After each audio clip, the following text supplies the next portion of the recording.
So you're in 2005, the moment when Formula One is about to change forever. For 5 consecutive years, one team and one driver have dominated the championship. 5 times World Formula One champion. This is history. FIA had had enough of this, so they introduced 3 new rules. And believe it or not only were they infuriated, but the teams as well. Who else but Benetton, Schumacher's former team, now Renault, could challenge Ferrari? Imagine being at the first race in Australia in 2005. The atmosphere is tense due to the new qualifying rule from the FIA, which killed the competition even before the race began. So, what's the point? Now qualification consists of only 2 laps for each driver. The first run was on Saturday, the second on Sunday, already on the racing fuel reserve. The final position is determined by the sum of both laps. However, this format had a significant drawback. If weather conditions worsened, speed meant nothing. It all depended on your fortunate or unfortunate turn. This injustice was proven in Melbourne. Pole position was taken by Fernando Alonso's partner, Giancarlo Fisichella. Due to the onset of rain, Schumacher was forced to start 18th. And this was just the beginning of misfortune for the Red Baron. He collided with Nick Heidfeld. Heidfeld was never going to slow the car down. Michael Schumacher is out of the Grand Prix, ending the race prematurely for him. Fisichella confidently led the race to victory. Fernando Alonso finished 3rd, behind the sole Ferrari of Rubens Barrichello. Renault's debut went splendidly.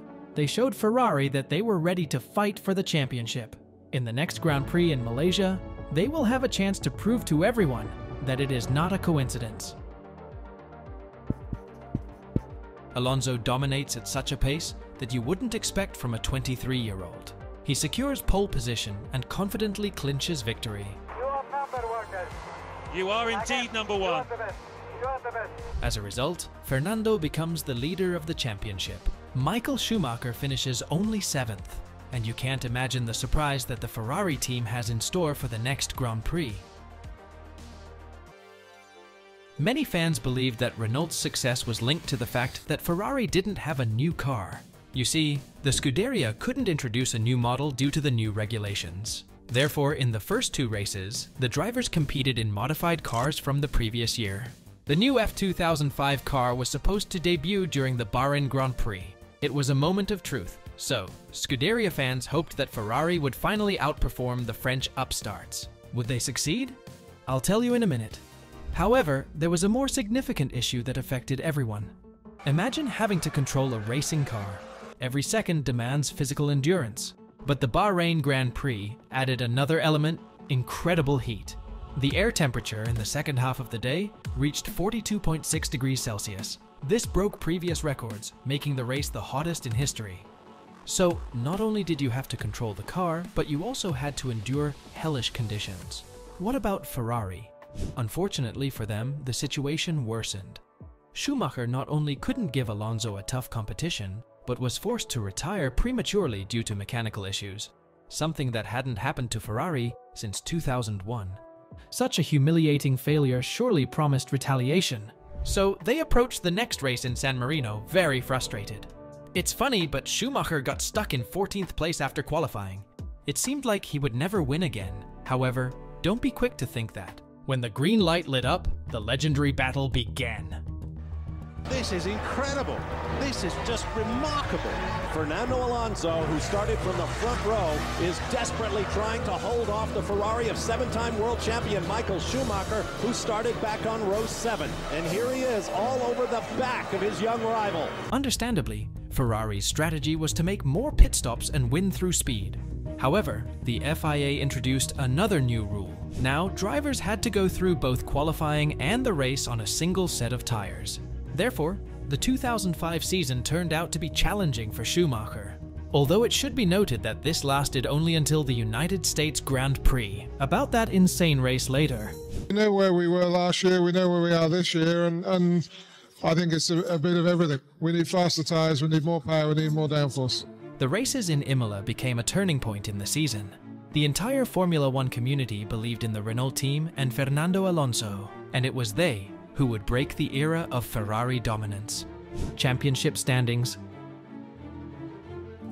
The change in mood among fans was particularly palpable in Fernando Alonso's homeland. However, the Spanish Grand Prix also delivered a new battle for us. If you thought that Fernando had defeated the main rival of the season, and that was the end of it, I will disappoint you, because now he was being attacked by a driver everyone had forgotten about.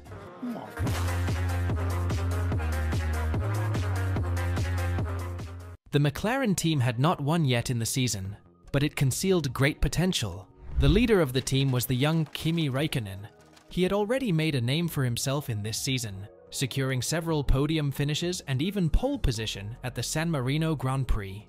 The main obstacle on the path to victories was the unreliability of the car, forcing drivers to retire prematurely. However, when McLaren was on the track, competing with them was extremely challenging. In Spain, luck finally smiled on the team. Local fans eagerly awaited Alonso's success. Still, Kimi spoiled Fernando's home party. First, he secured pole position and then managed to defeat the championship leader. In the next stage in Monaco, Räikkönen proves unbeatable once again. He demonstrates the best qualifying performance, earning applause even from the Renault team's manager. During the race, Kimi builds a colossal lead of 30 seconds over 15 laps. For the first time in the season, Renault fails to make it to the podium. Championship standings. At this Grand Prix, the most competent organization in the world cancelled the new qualification rule. Although unexpectedly, Nick Heidfeld took pole position, with Kimi second. The race start was highly unpredictable. Ralf Schumacher collided with Fernando Alonso. As a result, Kimi Räikkönen surged back into the lead. The Finn confidently held the first position. However, he made a mistake on the brakes, receiving a blister on the tire that worsened with each lap. Remember, tire changes are not allowed, so Kimi had to endure the race despite significant vibrations. Unfortunately for him, on the last lap, the suspension's condition became critical due to constant vibrations. It simply couldn't withstand and broke. Oh, there it goes. It's off. It's gone. Wow, the suspension broke. Oh, my God. Last lap. As a result, for the second time this season, Fernando Alonso secures victory simply because Kimi's technical issues let him down. It simply couldn't withstand and broke. However, in Montreal, Alonso makes a fatal mistake. Initially, his teammate led the race, so he overtakes him. But after a few laps, he brushes against the wall. This leads to his first retirement of the season. Giancarlo Fisichella also prematurely ends the race due to mechanical problems. Finally, luck smiles on Räikkönen, who crosses the finish line first. The victory gives him a new chance for the championship. He once again emphasized that his McLaren had excellent speed, but lacked reliability. The problem was another rule in 2005. The engine had to last for 2 races. However, the Mercedes engine could only endure 1 race. For each engine change, Räikkönen received a penalty of 10 grid positions. This forced him to start from the back of the grid. It's just unfortunate that it always happens to me. A slight spoiler, Kimi received a total of 4 penalties for engine replacements throughout the season. It's nothing what I can do. I just can drive as quickly as I can. But for sure, it's not the way to try to win the championship. If you take every time 10 places penalty, so we're not that quick in the end to give so much to the other guys. But if reliability issues were a problem for McLaren, the tire situation concerned everyone. The United States Grand Prix proved just how absurd the rule about using 1 set of tires was. It seemed like Formula One was on the verge of dying in America. So, what the hell happened? During the free practice session, on the last lap, a tire blew out on the Toyota, sending the car into the barriers. The same issue was noticed on other cars as well. As a result, Michelin declared that they could only guarantee the tires for 10 laps. Reminder, a Grand Prix consists of 73 laps. I think you can understand that this was a catastrophe. For Formula One, this was crucial, as in America, people preferred NASCAR. But even that didn't help reach an agreement on safety issues. Therefore, all Michelin customers entered the pits and refused to participate in the race. Only 6 cars lined up on the grid. Want to know more details? Click on the video about the United States Grand Prix. The race was damn boring. You can swear on our TV station, no worries. I can? Are you sure? This is fucking crazy. And that's just the commentators' words. It's evident that the fans were furious. In protest, they were throwing beer and water onto the track. The race had only one notable incident between the two Ferraris when Michael Schumacher cut off Rubens Barrichello. The radio immediately buzzed with reactions. Please, bring 2 cars to finish. Yep. Unsurprisingly, Michael Schumacher emerged victorious. He secured his first win of the season. Barrichello finished second. And for Thiago Monteiro, it was his first and only podium in his entire career. Positions in the championship. When Formula One made its return to Europe, Michelin faced a lot of pressure. The race in France was a home race not only for them but for Renault as well. So, they really needed to win in order to regain their reputation after the race in the United States. During qualifying, Fernando Alonso easily won the pole position, but his main competitor was less fortunate. Kimi Räikkönen once again received a penalty for changing the engine and had to start from 13th place. Could he make a comeback? Up to that point, Alonso had been under attack from only one McLaren, but that day, there were two. Finally, Juan Pablo Montoya stepped up to the plate. The Colombian wasn't able to transform his good speed into a good result. For instance, he had a chance to win in Canada, but he got a black flag. That meant disqualification for ignoring red traffic signals at the speedway exit. During the French Grand Prix, he was close to victory again. At first, he and Kimi took second and third places.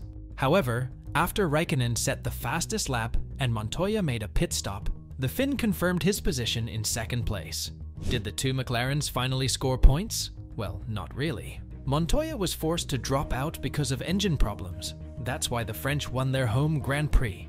But the following race would take place on McLaren's territory, and believe me, the team was ready to fight back. I will be honest with you about Montoya's point. Since Kimi Räikkönen once again received a penalty for changing the engine, he was forced to make a comeback again. Fernando Alonso didn't want to take any risks, so he limited himself to minimizing losses. So, Iceman made another comeback, and finally, two McLaren drivers shared the podium. It seemed to be the perfect point to go on fighting for the title. Yet the events at the German Grand Prix marked the season of the British team. Juan Pablo Montoya struggled for pole position in qualifying. However, he made a mistake and crashed his car. Kimi Räikkönen once again took a strong lead in the race, but was forced to stop due to technical problems. Oh, I don't believe it! Kimi Räikkönen! As a result, Fernando Alonso won again. Because of that, he got a mega advantage in the individual standings. The difference between Räikkönen and Alonso was 36 points. Let me remind you that the point distribution system was completely different. That's why it seemed like an abyss back then. However, Räikkönen still had a small chance of success. To do that, he needed Alonso to start running into problems, while he had no right to make a mistake. The next stage of the Hungarian Grand Prix proceeded exactly as expected. At the start of the race, the Red Bull of Christian Klien collided with the Sauber car. He got his wheels upside down, got a roller! Oh, was Christian Klien, I believe, has rolled the Red Bull Racing! Fernando Alonso hit the wreckage and damaged the front wing. Alright, now focus. Alonso's damaged wing was hit by another Red Bull of David Coulthard.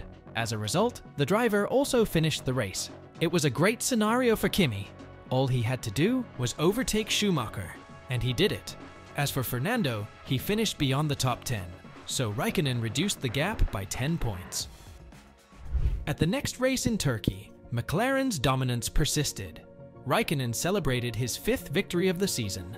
However, his teammate falls victim to Jordan. That brought Alonso to 2nd place. He lost only 2 points to Kimi. There was no doubt that Räikkönen was in great shape. Everyone was looking forward to the Italian Grand Prix, which promised to be a decisive one in this fierce fight for the championship. Would the Finnish driver succeed in maintaining his unbeaten series of victories? Räikkönen set the fastest time in qualifying. Kimi won an important pole position, and he's not the only one. The second McLaren is behind him. So, do we need some popcorn to watch the race? I'm gonna disappoint you because the FIA logged into the chat. Kimi received a 10-position penalty due to an engine problem. During the race, he saw not only his teammate win easily, but also Alonso take the lead. That put an end to Räikkönen's hopes for the championship. The task for Alonso is simple now. He only needs to score points, which he did well in Belgium and Brazil. Thus, Fernando won the cup ahead the schedule. He became the youngest champion in the history of Formula One at that time.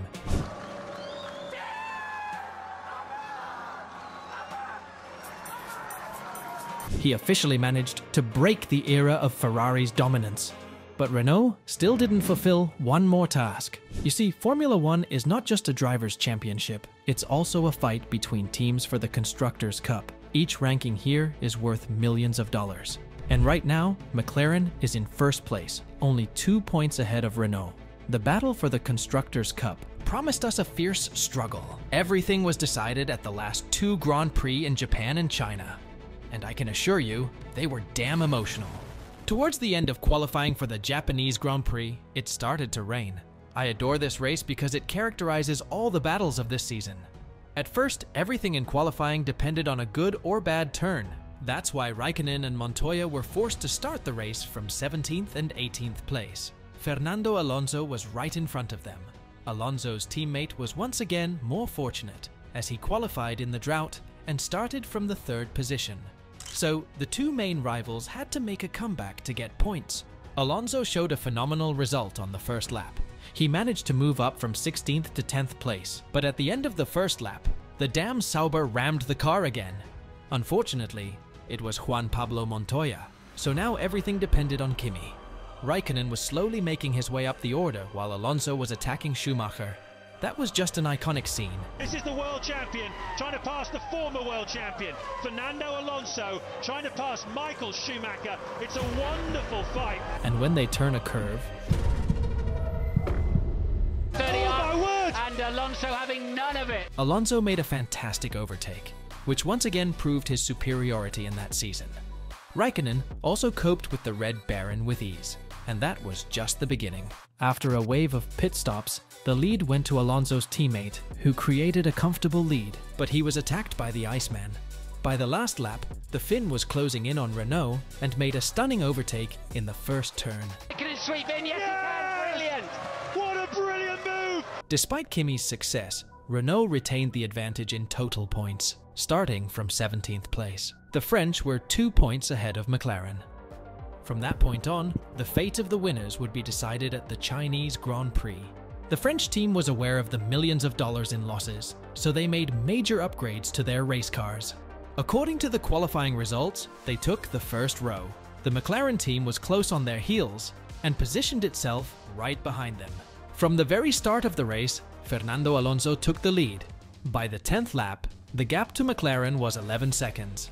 Pablo Montoya knew he had to take a risk, so he started attacking at every turn. However, at high speed, he hit the curb and damaged his car. All Renault needed to do was complete the race. We are the champions! We are the champions! Fernando Alonso and the Renault team proved that they were the best this season. Neither last year's champion nor the fastest car could beat them. Ferrari fully realized that they had lost the battle, but not the war, especially when the next season would be the last in Michael Schumacher's career. Click on the video to watch the most symbolic season in the history of Formula One.